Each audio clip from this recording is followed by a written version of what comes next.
Good morning বন্ধুরা, welcome to my YouTube blog channel beauty বিধান। আবার চলে এসেছি নতুন আরেকটা ভিডিও নিয়ে। হ্যাঁ, এই গরমে কেমন আছো সবাই বন্ধুরা? আমি তো একদম ভালো নেই। গরমে দেখো সব সময় ফ্যান চলে যাচ্ছে, ফ্যানটা চলছে। গরমে কি করব? দেখো এই যে গরমে এই নাইটিগুলো পরতে বাধ্য হয়েছে, কিছু করার নেই। তোমরা কেউ কিছু মাইন্ড করো না, কী করবো, আমি গরমে এইগুলোই ব্যবহার করি। তাহলে দেখো আজকে কী রান্না করেছি, দেখতে থাকো। প্রথমেই দেখো ভাত করেছি, দেখেছো ভাতটা, দেখেছো এগুলো। তারপরে করেছি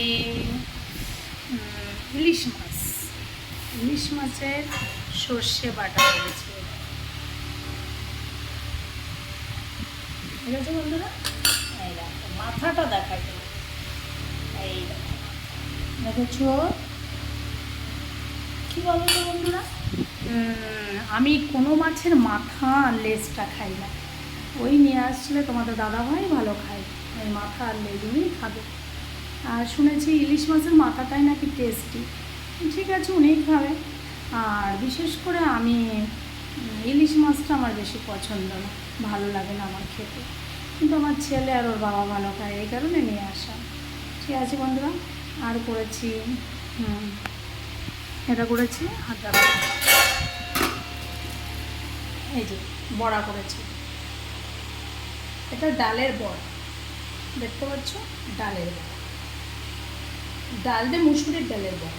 এর মধ্যে কালো জিরে দিয়েছি আর পেঁয়াজ রসুন আদা কাঁচা লঙ্কা আর একটুখানি শুকনো লঙ্কা দিয়েছি, দিয়ে ভালো করে মিক্সিতে পেস্ট করে নিয়ে তারপরে একটু কটা চালের আতপ চাল দিয়েছি যাতে একটু মচমচে হয়, দিয়ে ভালো করে এগুলো সাদা তেলে ভেজেছি।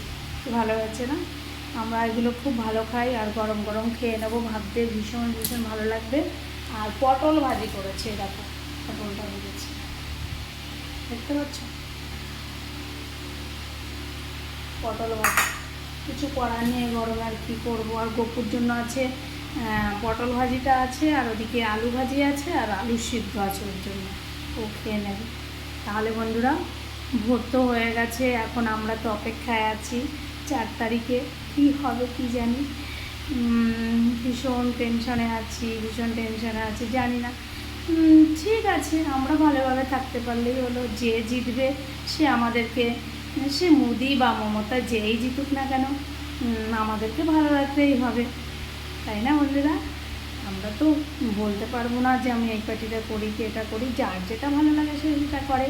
এখন হয়তো তোমরা হয়তো জিজ্ঞাসা করবে যে বিউটি বৌদি তুমি কী করো, আমি বলতে পারবো না। আমার যাকে ভালো লেগেছে তাকে করতে দিয়েছে, এটা তো যার যার পার্সোনাল ব্যাপার, তাই না? ঠিক আছে, তবে দেশটা যে ভালো রাখবে সেই ভালো।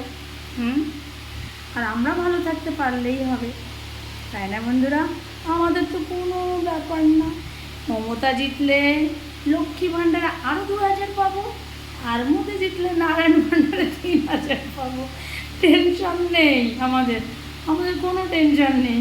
আমাদের মহিলাদের এখন দেখো বিশাল ব্যাপার। কী গো বন্ধুরা, তোমরা আবার কেউ কিছু বলছো নাকি?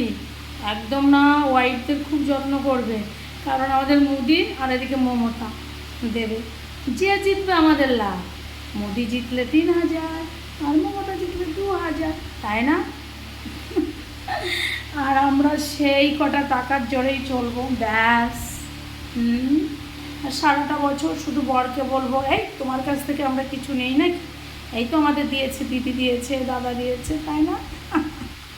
অথচ এতদিন যে বর খাইয়েছে সেটার কোনো মূল্য নেই, সেটার কোনো দাম নেই। এখন যেটা আমরা পাবো সেটাই যেন আমাদের কাছে অনেক কিছু, তাই না? এটাই ঠিক আছে। তাহলে আমরা দেখো যে টাকাটা পাচ্ছি সেই টাকাটা দিয়ে আমাদের কত কিছু হয়ে যাচ্ছে, কসমেটিক্স, বিউটি পার্লারে যেতে পারছি, তাই না? অনেক কিছু। ঠিক আছে, এইভাবে চললেই হবে, আর আমাদের কিছু দরকার নেই। তাহলে কি বন্ধুরা, আমরা খুশি তো? যে হবে তাকে নিয়েই আমরা খুশিতে থাকবো, কোনো দুঃখ নেই। যেটা হবে সেটা নিয়ে আমরা খুশিতে থাকবো, তাই না বন্ধুরা? তাহলে সবাই ভালো থেকো, বাই বাই। আর আমার ভিডিওটা তোমরা সবাই দেখো, কেমন? সবাই দেখো কিন্তু। রাখছি তাহলে।